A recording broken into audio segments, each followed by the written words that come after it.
Hey everyone, welcome to Ajay and Nathan Discuss Movies, a show in which we discuss movies both old and new. Today, Nathan is unfortunately out. He'll be back sooner than later, but I did watch a new movie this past weekend in theaters. It was not Bugonia, unfortunately. I will watch Bugonia later this week. Bugonia is getting a wider theatrical release later this week. That's why I couldn't watch it this week. But I did watch the new Chris Stuckmann film titled Shelby Oaks. It is Chris Stuckmann's directorial debut. The film stars this one lady named Sullivan, played by Camille Sullivan, as she goes off and ventures into the area of Shelby Oaks, Ohio, where her sister had a popular YouTube show in the late 2000s called The Paranormal Paranoid. She was in that group with 4 other individuals. They all go missing, and she is on the whereabouts to find her missing sister. And the film is a culmination of the twists and turns, the thrills, and the chills associated with that hunt. It is a horror movie. It is Chris Stuckmann's first ever made movie. Congratulations to Chris Stuckmann if you are watching. I don't know if you are, probably not. But if you are, congratulations on your first ever movie. I grew up as a fan of Chris Stuckmann. Back in high school, I used to watch a lot of Chris Stuckmann. One of my first videos that I got hip to through Chris Stuckmann was his video on the Fantastic Four, Fantastic, and I thought the way that in which he ripped that movie to shreds was hilarious. Also, his hilariosity reviews were great ways to pass time back when I was in high school. So, I've had my fair share of videos that I've watched because of Chris Stuckmann's views and reviews in general, and I am a fan of Chris Stuckmann. I grew up watching Chris Stuckmann.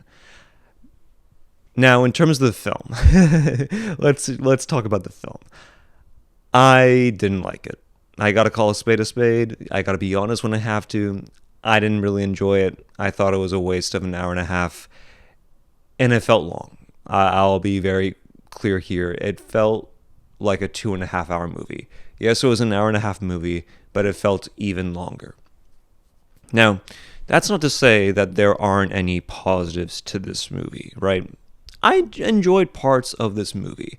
I thought, first and foremost, the aspect ratio was really good. It was a 2:3:9:1 aspect ratio, and when you watch it on the big screen, it really encompasses the entire part of every part of that screen.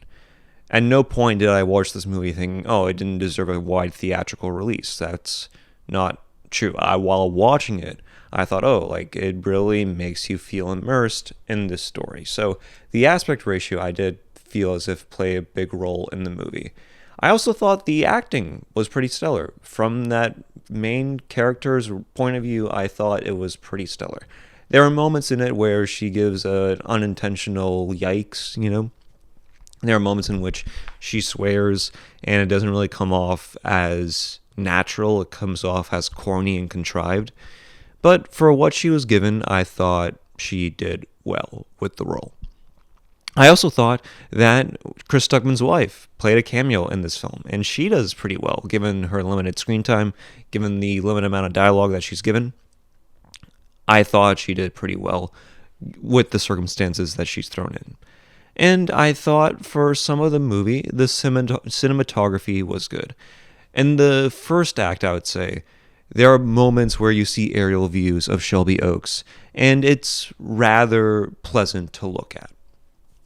But my praise starts and ends there. As I mentioned, the pacing really did play an issue with this movie. It's an hour and a half movie, but it just keeps going on. And there are moments in this film while watching it where not much really happens. In a lot of ways, this movie felt very similar to Lee Winnell's Wolfman that was also released earlier this year, in which it's rather dingy, it's rather gray. Aspects of the movie that could have either been very suspenseful or chilling simply wasn't that. There's a moment early on in this movie in which the person that holds this sister captive shows up on the front doorstep of Sullivan. and he shoots himself in the face. He shoots himself in the head. And I couldn't stop laughing at that scene. I thought it was the most hilarious scene I've ever seen in cinema so far this year. There were 3 people in my screening. There were 3 people at the theater while I was watching this movie. I laughed so loudly, I almost felt like I had to apologize to the other people that were at the theater while watching this movie. So there are moments in this film where head-scratching decisions are made. At the end of it, towards the ending, I'm not going to spoil it because obviously that's not my job. That's not my focus as a critic. It's to just briefly summarize my thoughts on the movie. But there's this moment at the end where I felt as if the ending was undeserving. There's a clear ending to this film, but for some reason, it just keeps going on. And there's no real rhyme or reason behind it. And when I saw it, I was thinking, the film could have ended 5-10 minutes ago. There's no reason as to why it needs to end on this harsh of a note. I don't know. While watching it, I just felt as if the ending was undeserved, and there was a better way to wrap it up, and it could have been in a shorter time frame to what we were given. Also, I felt as if the whole premise was flimsy. I just felt as if the idea of a sister trying to track the whereabouts of her sibling without the use of the police or without the use of law enforcement, I just thought the entire thing was just a flimsy situation. In fact, I felt as if the movie could have been better, and if I had to offer some rewrites, this is just my rewrite, I felt as if the movie could have been better if it just focused on the paranormal paranoids. There are moments in this film in which it's shot in a found footage kind of way, Blair Witch Project kind of way. A lot of individuals are saying that there are similarities between this movie and Blair Witch Project. I'm not going to go as far as to say that. That's a little bit of a praise to the movie, so I won't say that. But I felt as if the film wanted to deliver on the found footage, it should have just been solely a found footage film. But instead, we're dragged into this convoluted mess with sequences that are just not shot in chronological order that really make any sense. So I felt like if they wanted to go with a found footage film, I would have been supportive of that. In fact, if they wanted to make a film that documents the paranormal paranoids and how they're killed one by one, yeah, it may have been a little bit more of a easier approach to the film, but I felt like it would have been a better approach to the film. Have these 20-something-year-olds who run a YouTube channel that are able to be killed off one by one. I felt like that would have been suspenseful, and it would have made a lot more sense to be put on the big screen as opposed to the final product that we were given. These are some of the rewrites that I would have offered if I was in that situation. Make a film that's like Hell of a Summer, but set in the Halloween time. Something along the lines of that. I don't know.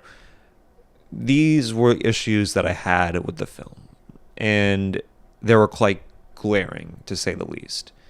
And again, if people are fans of Chris Stuckmann that are watching this film, or that are watching this review, again, I would say that, just take it in stride, right? Like, this is just my thoughts on the movie. I still paid money to see this movie. I still financially supported this movie. And if you are a fan of Chris Stuckmann or a fan of, cheesy B movies of this nature, then definitely go and watch this movie. Another issue that I had with this movie is that there are clear references to movies that Stuckmann was inspired by. There's a scene in which the sibling witnesses the death of her sister on a VHS tape that's given to her by the guy that shoots himself in the head. And I felt like that scene was just a clear ripoff of that moment in Signs in which Joaquin Phoenix sees the aliens for the first time. It's basically a one-to-one similarity with that scene. So, I mean, again, there are other scenes in which are basically just clear references to other films that he's enjoyed.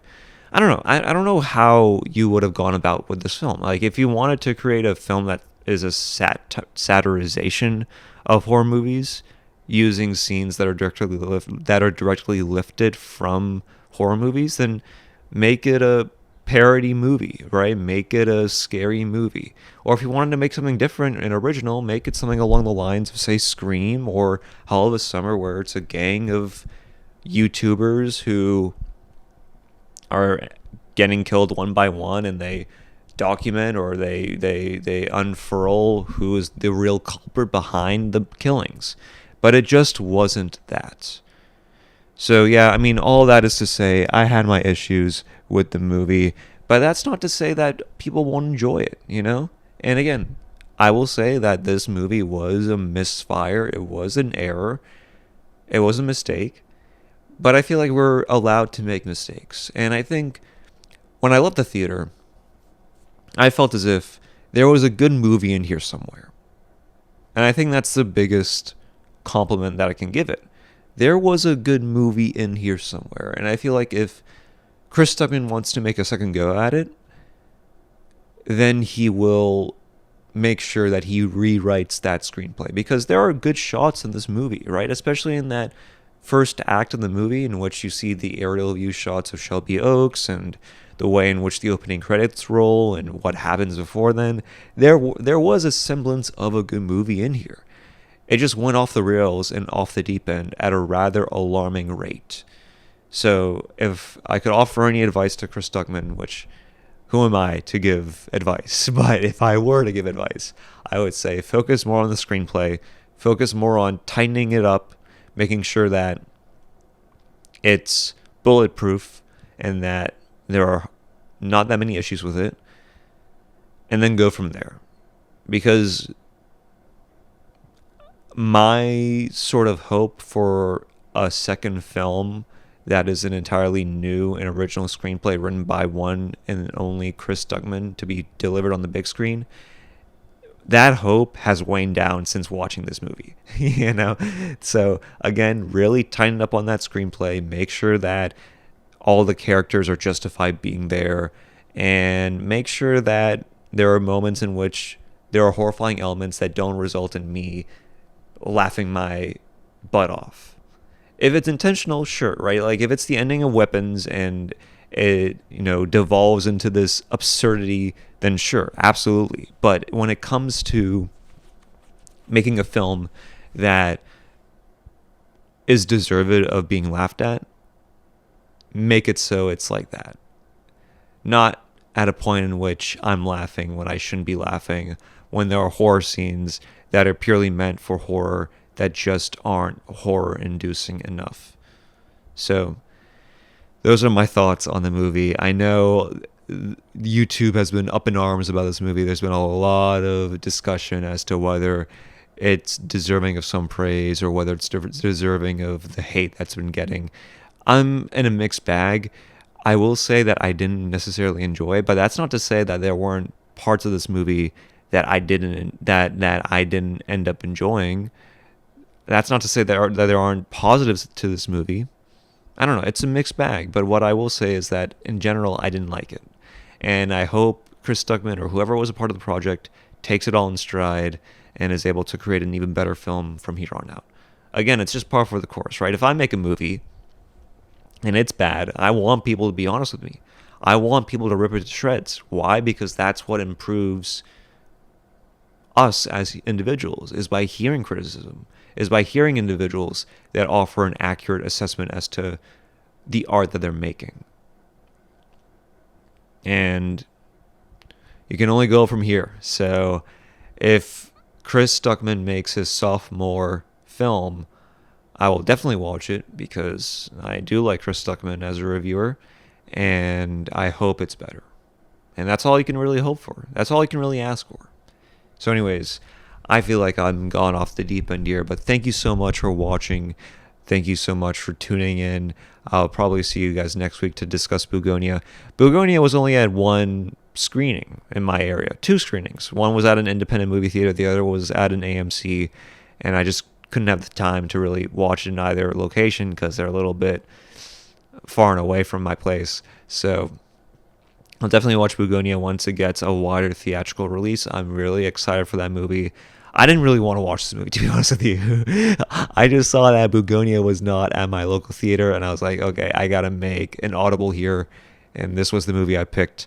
But nonetheless, I hope you guys enjoyed. The bookshop has been updated, so please go and check out the bookstore. I added a new book. It's a biography on Siskel and Ebert, and in particular, their time on screen as a duo together. So please go and watch it. Other than that, I'll see you guys next week. Hopefully Nathan will be around. Who knows? But I will see you guys next week, and we'll go off on our merry way and discuss more about film. But until then, see you guys. Bye.